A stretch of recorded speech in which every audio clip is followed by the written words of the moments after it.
Wow, we've got some big news today, guys, because Jeep just dropped a few bombshells on their 4xe Day. This is their electrified Jeep Day, and we know some details about a convertible, doorless, open-top off-road Jeep that's fully electric that is supposed to be able to tackle the Rubicon Trail. So we're going to tell you all the details we know on this new model, along with several other Jeeps that they have discussed in this really groundbreaking day. So let's talk about it. Well, 4xe is, of course, their nomenclature for their electrified vehicles. And currently in the US, we have two models. We have the Wrangler 4xe, which is a plug-in hybrid Jeep. Goes about 20 or so miles on a single charge, and then it's got the gasoline engine.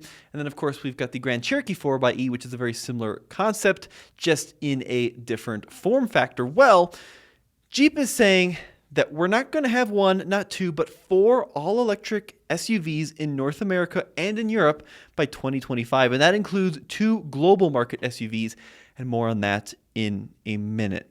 So let's dive into this a little further. So Jeep announced that its next steps into the transition of electrification will include half of its US brand sales and all of its European sales going to electric models by 2030. And they also said that the full Jeep lineup will be electrified by 2025. Now, electrified can be interpreted in a number of ways. For example, like the 4xe Wrangler is electrified, that's a plug-in hybrid. Same thing with the Grand Cherokee. But the big news is Jeep will launch 4 EVs with 2 global models into the market over the next 3 years.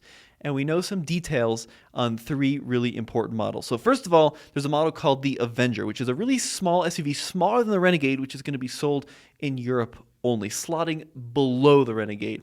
There's a new model called the Wagoneer S, which is a code name for an all-electric Wagoneer.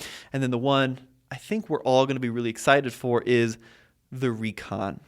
It's joining Jeep's EV lineup as an electric alternative to the Wrangler, and it's supposed to be a real off-road Rubicon-capable vehicle that, if you're into Jeeps, how could you not be excited for this? So let's talk a little bit about it. Now, we're going to cover each Jeep in detail, and let's start out with the new electric Wagoneer. So the Wagoneer nameplate was recently brought back after a huge break from the 1990s as a large gasoline-powered family hauler, and then the Grand Wagoneer standpoint, a large gasoline-powered luxury family hauler. But this new electric Jeep Wagoneer is going in an entirely different direction. So it's called the Wagoneer S and will be sold around the world, including Europe.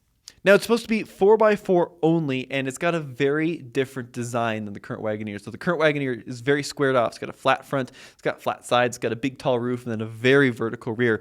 This new Wagoneer, called the Wagoneer S, at least codenamed the Wagoneer S, is very swoopy, very aerodynamic. It looks very high-end. We don't know a lot about what the interior is going to look like, but at least from the exterior, I see a lot of Range Rover Velar in the overall look, from the way the headlights are incorporated into the front fascia to the long, continuous kind of bar that stretches along the rear end. It just screams Range Rover to me.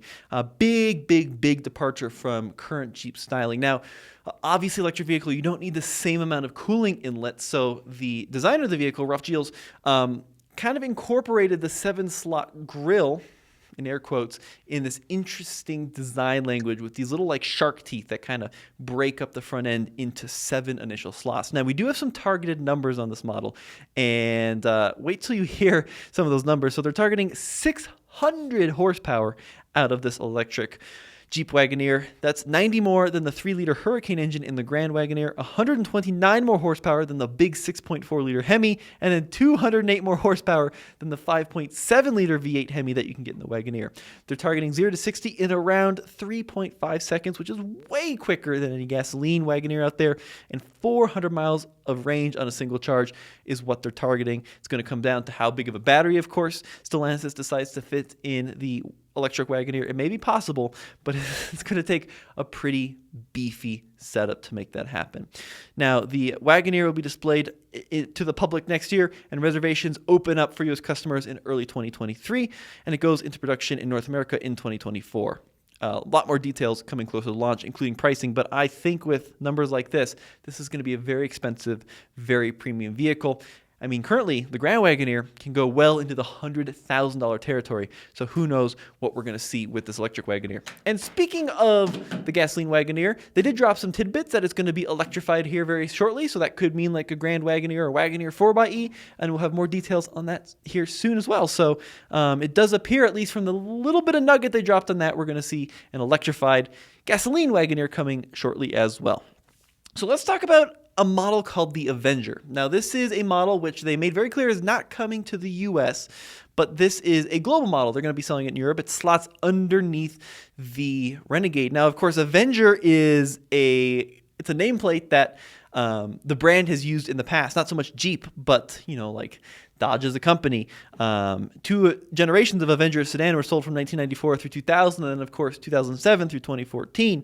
Now, it's going to be a small electric Jeep. It's coming to Europe and will go on sale in other markets, including Japan and South Korea. It's subcompact, so really, really, really small. They said that a class like that doesn't exist here in the States. I kind of disagree because, we do have vehicles smaller than the Renegade when you think about, the Hyundai. Oh, what's that little tiny Hyundai? The Venue, right? Kind of smaller than a Kona. So I think that class is here in the States and could be pretty popular, actually. The only number that Jeep mentions here is range. So 400 kilometers or 249 miles on a single charge. It's said to have impressive ground clearance, breakover, and approach angles for its segment. Now, clearly, it doesn't look like it's an enormous off-road vehicle. Looks like maybe designed for rough roads or dirt roads. But, is it like a Suzuki Jimny competitor? Probably not. It's looking a little bit more aimed toward cargo and for people. Now, we don't have too much longer to wait for more info. The Jeep Avenger will actually debut officially next month at the Paris Motor Show on October 17th, and reservations are open to customers in markets where the Avenger is going on sale that same day. All right, so we talked about the Wagoneer S, the really posh-looking electric SUV coming to the States. We talked about the Avenger, which looks like it's not coming to the States. But now the stuff I really want to focus on, the stuff which is getting me pretty excited, and that is, of course, the Recon.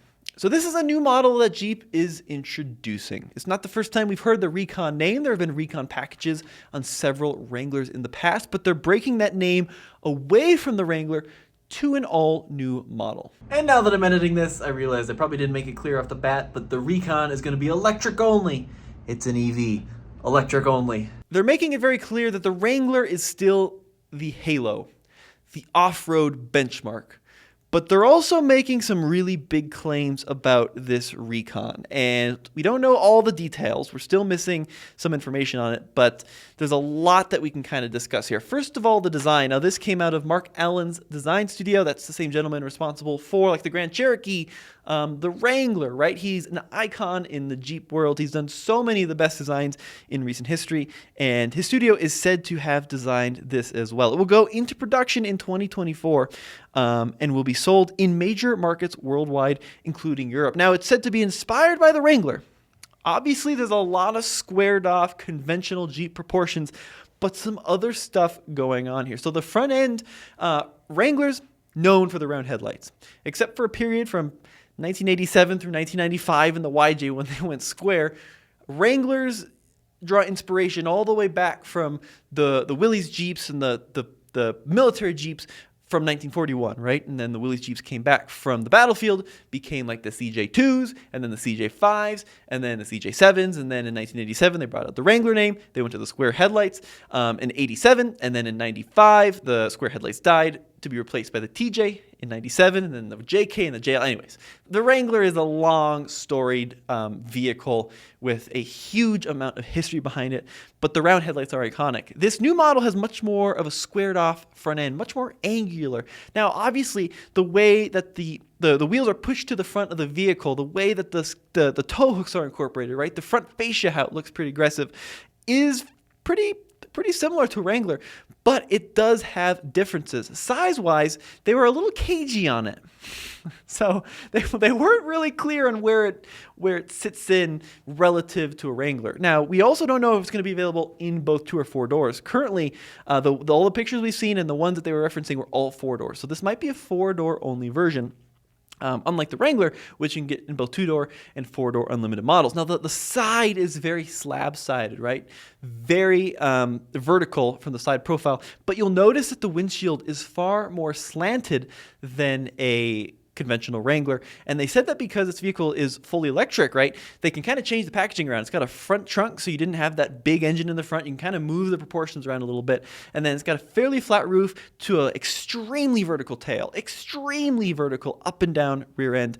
Reminds me a little bit of the Grand Wagoneer, but it reminds me a lot of the Defender, actually. So a lot of kind of Defender look going on in the rear there. And then wheels and tires, I think based on these pictures, it's probably rolling on like a 32 or a 33. And I'm suspecting, my hunch is that based on some of the pictures where you don't see like a big pumpkin hanging underneath, I think this is going to be 4-wheel independent suspension. And I also think it's going to be unibody.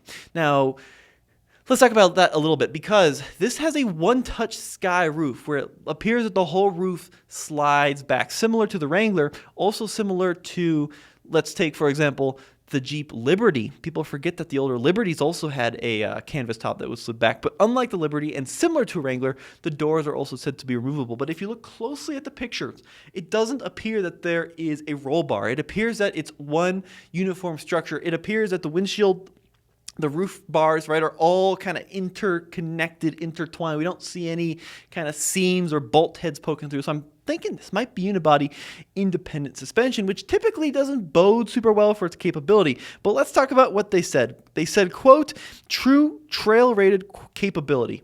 They said it will have select terrain management, so terrain response control. So similar to what we see in other vehicles, they say it's going to have e-locker axle technology. No clarification on exactly what that means. More technical specs are coming. But a couple ways it could be incorporating, quote, locking differentials, right? You could have a motor in the front, motor in the rear, and then have a mechanical locker. You could have 4 motors like Rivian does, right? And then simulate a locker. Really curious to see what they're going to be doing there. But they say that this vehicle is going to have underbody protection, tow hooks, and aggressive off-road tires. This model in the pictures looks like it might have KO2s on it. Let me know what you think in the comment section below. Authentic Jeep open air freedom is what they said, with a one-touch power top, removable doors, and glass. Removable doors and glass. Curious what they mean by glass. And then latest generation of Uconnect system, Uconnect 5. But Jeep says that it has, quote, the capability to cross the Rubicon Trail and reach the end with enough range to make it back to town and recharge. So Rubicon Trail capable, pretty bold claim, and then enough range to get you back off the trail to charge. Now, I've done the Rubicon a couple of times in stock Jeeps, once in Wranglers and once in Gladiators, and it's the real deal. Like, this is a serious trail, and certainly you push every limit of what a stock Rubicon can do for the most part on the trail. And we're talking current Wrangler Rubicon with solid axles and the body on frame stuff and, sway bar disconnect. So a vehicle that could have independent suspension and unibody, I mean, it's a bold claim. Now, it does appear to have rock rails, right? It appears to have a lot of the tech you need to take it to some cool places, but we're going to have to wait and see how it does. Look, it's me again. Sorry to show off my ugly face once again, but a quick tidbit I noticed when editing this. This model says 4xe Moab. I wonder what that means. 4xe Moab. Drop me a comment below. And U.S. reservations for the Jeep Recon will open early next year. It will also be displayed to the public for the first time next year. Production starts in North America in 2024. Now, what does that mean? Is it going to be built in Toledo? We don't know. Is it going to eventually replace the Wrangler? In the presentation, they made it sound like it won't, but we don't know. We just don't know. But I mean, this is a pretty major deal to Jeep fans. So that's the information that they shared today. Let me know what you guys think of this electrified route that Jeep is going. Yeah, I'm excited. I'm excited. I am excited. I really am. I love electric vehicles. I daily drive an electric vehicle. They make a lot of sense. My off-road rigs, of course, are all gasoline, but I do love the Wrangler 4xe. I love the quietness and the sereneness you get from wheeling on all electric in that mode. Of course, it's got a gasoline backup engine. A little worried about the range, but Jeep is also building out the charging infrastructure pretty quick on some of the major trails. So we see that popping up all over the place now too. Yeah, curious to see what they do. We don't know battery capacity. We don't know performance, horsepower on the Recon. But stay tuned. We'll have all that information to you very shortly. As always, it's been Tommy with TFL Car. See you in the next episode, and a huge thank you for watching.